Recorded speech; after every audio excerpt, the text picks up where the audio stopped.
Thank you for joining me today. It's Brian Gubernick, and welcome to the No Days Off podcast, where we believe that every single day brings a new opportunity to get better. Today, I am really excited to share the biggest takeaways, the five biggest lessons that I had at a recent 29029 event. Many of you know what 29029 is, but if you don't, let me explain. Here's the concept. You hike up a mountain, usually a ski resort. That's where they host most of these events. You hike up the hill over and over and over again until you reach 29,029 feet, which is the height of Mount Everest. So it's called Everesting. And so they run these events all across the country: Snow Basin, Stratton, Mont Tremblant, Whistler, Sun Valley, on and on and on. The recent event I did was on a mountain called Crystal Mountain next to Mount Rainier. And I was able to do this event with 300 or so others, but 30 of those 300 or so were part of the No Days Off family.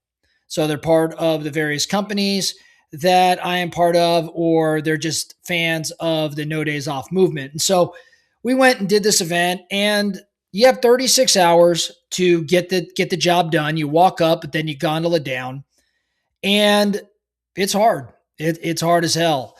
And that's what makes it, or one of the many things that makes it so special. It is a challenging event by all measures, no matter your fitness level. However, it's also what a buddy of mine, Eric, likes to say, frustratingly doable. So you're out there and you are dealing with all sorts of things, whether clearly the march up the mountain. This particular mountain was 2,500 feet in climb over about 2.5 miles. So you had to do it 12 times to reach 29,029 feet. And again, you have 36 hours, but everyone has a different approach. Well, as you push yourself to a level like that, whenever you get an opportunity to do hard things, especially physical challenges, you dig deep within yourself. You push yourself to levels that maybe you never thought possible. You encounter certain things that you did not plan for, and you're tested. And I believe that when tested like that, you learn an awful lot about yourself. The mountain reveals a lot about you. And so this was my fourth 29029. Every one of them has been different, and therefore I've had different lessons learned. I want to run through my five biggest takeaways from the mountain this year. My first takeaway, I wrote down that we may have the same destination, but we're all on our own journey, and it's very unique to us. What do I mean? Well, in this particular event, the objective is to, of course, complete it. And when you complete it, you get this red hat, you get celebrated. We all try to get it done within 36 hours. So everyone has the same overall objective for the most part. However, our journey is our own. We all experience things differently. For some of us, we might have a higher fitness level, but our plan completely breaks down. For others, we may have a plan to grind it out over, and take every minute on the mountain, yet we find ourselves in the recovery room because our foot hurts. Or maybe we're out on the hill, and at the particular time we're on that hill, it starts snowing, which in fact it did. Or maybe we're wrestling with different things internally that others don't know about or are not experiencing because it's our own experience. The bottom line is, while we may have the same objective, everybody's journey is unique. It's very unique to that individual. And I think that really translates in so many other places in life. I mean, let's talk about just being an entrepreneur. As an entrepreneur, we have similar objectives. We want to build big businesses. We want to impact lives. We probably want to make a few bucks and help some others make a few bucks and build a legacy. So we may all have a similar North Star in many ways, but our journey is our journey. And the mountain, for me, just reminded me of that. The second lesson, maybe a reminder, and that's to never assume that you know what someone is going through. Never assume that you know what someone is going through. Now, this played out in a very specific way for me. As I was hiking and I was towards the end of the event, for me, it was about 1 a.m. in the morning, actually, maybe 2 a.m. in the morning. And it was pretty nasty out. It was probably, I don't know, 37 degrees. It was kind of sleet, going a little sideways, like literally sleeting sideways. And there weren't a lot of people out on the mountain. A lot of people were asleep or taking a break. And I'm walking up and I see a hiker in front of me, and it was a woman who was moving rather slow. And in my mind, I said, "Oh man, she's struggling. She must be in a really dark place. She's not going to finish." These are the things I was telling myself. I was kind of writing a story around what I saw in front of me.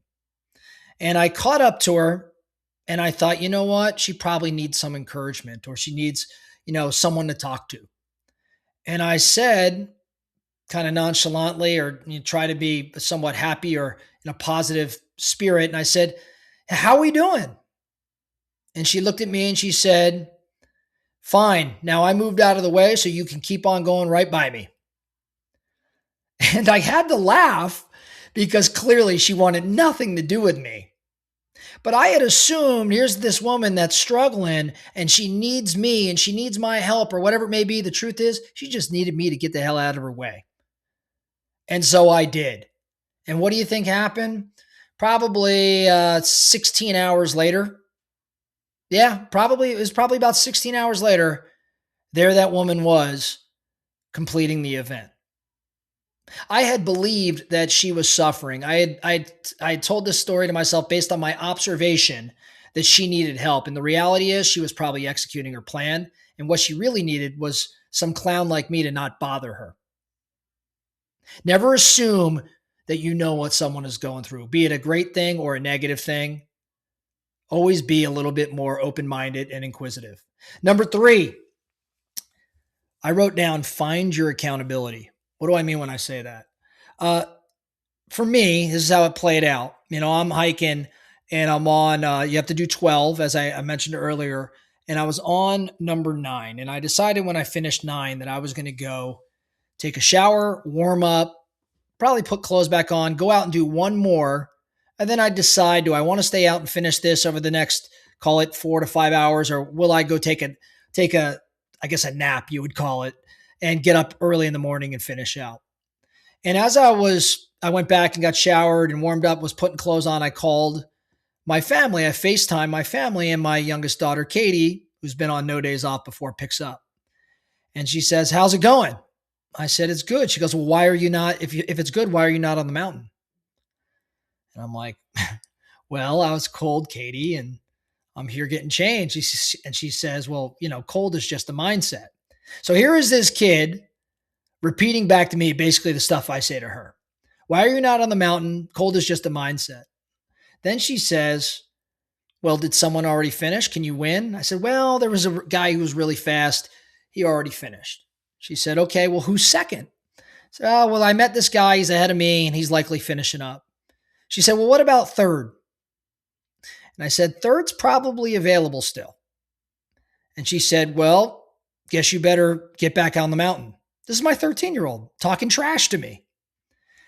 Where am I going with this whole thing? Well, of course, I get back out on the hill, which was always my plan. And I do number 10, and I'm coming down from number 10, and all I heard was my kid in my head talking trash, because that's how we show love in my family. And I kid you not, I literally said to myself, if I quit right now, Katie is going to be all over me. That's my accountability right now. And so I turned around and I did number 11, I did number 12, and I finished, roughly where I thought I was going to. And I was able to call that kid the next day and said, "Dad finished out. You got on me, you challenged me, and I finished out." And that was my accountability. In other words, for me, it was, what would my kid think? And I know others that were doing this event. One friend in particular told me that she was chasing me and she was going to keep chasing me until she either caught me or I finished. And that was her accountability. Others had other deeper reasons. That was their accountability that kept them going. It is amazing how much harder you'll work when you have an objective, you're clear on it, and you're being held accountable either by them or just internally. And I compare that to things we do in life. Maybe some things we do that we're not so fired up to do and we choose not to do them or we avoid them. I ask, where was the accountability? Accountability is not always, some top-down sort of manager type of relationship. There are lots of things that can motivate you, encourage you, push you to go beyond where you're presently at. It reminded me again, this lesson, find your accountability. Number 4, I wrote down that more often times than not, you'll get the exact result that you prepared for. More often times than not, you'll get the exact result that you prepared for. I think this one's pretty self-explanatory. Watching a few hundred people on that hill, you can tell who put in the work physically. You can tell who put in the work mentally. And you could also tell the opposite for the most part. Now, again, I don't want to assume I know what anybody's going through. I already stated that. But you'll get the exact result that you deserve.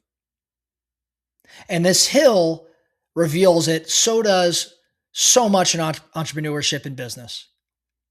Wherever you might be right now in your career, you are probably getting exactly what you should be getting. You're likely getting the exact result relative to the effort you're putting in, or the skill that you've built, or the network that you possess. And so if you want a different result, of course, what must you do?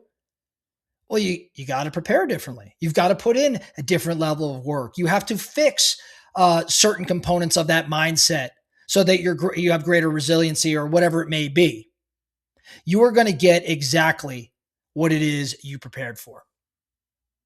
The last and final takeaway, and it frankly is something I just thought of right before I was recording this, as I was thinking back on the event. I jotted down what feels like an eternity in the moment is only a fraction of time in hindsight. What feels like an eternity in the moment is only a fraction of time in hindsight. When you are going through the struggle that is that mountain, or you're going through the struggle that is life or business, certain days, certain moments, certain hours feel like a lifetime. They feel like an eternity. When you're in the thick of things, time has never moved so slow.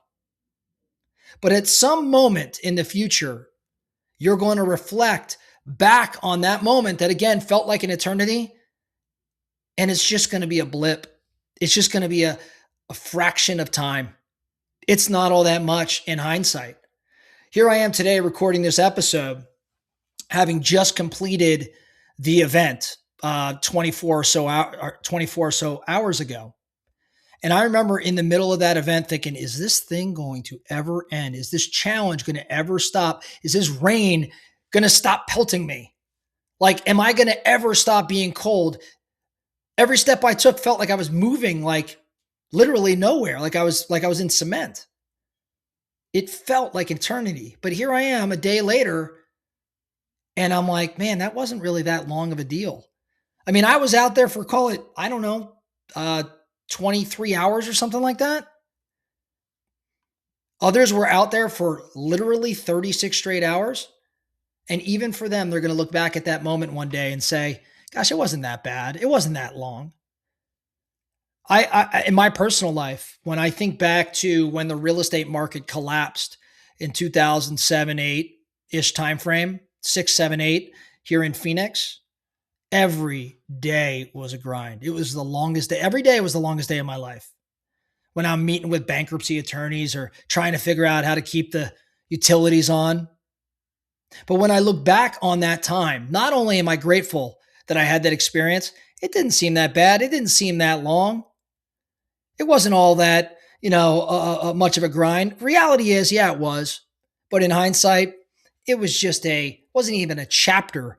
It was a few pages of a chapter in the book that is, my life to date. And I think you could probably relate. So My 5 lessons from 29029, maybe one or two of them resonated with you. I'm sure my peers that did the event had some interesting takeaways of their own. Again, challenging events like that, doing hard things forces you to dig deep and learn a little bit more about yourself. It's why I love doing this stuff so much. And I want to encourage everybody out there to figure out what their heart is, right? Go figure out what it is that puts you outside of your comfort zone, because when you get there, it just gives you such a unique opportunity that's difficult to replicate, other than just doing these hard things over and over again. And again, you learn a lot and you're able to apply these lessons all throughout your life. That's all I have for you today, the No Days Off podcast. Thank you so much for listening. And remember, every single day brings a new opportunity to get better. So let's get after it.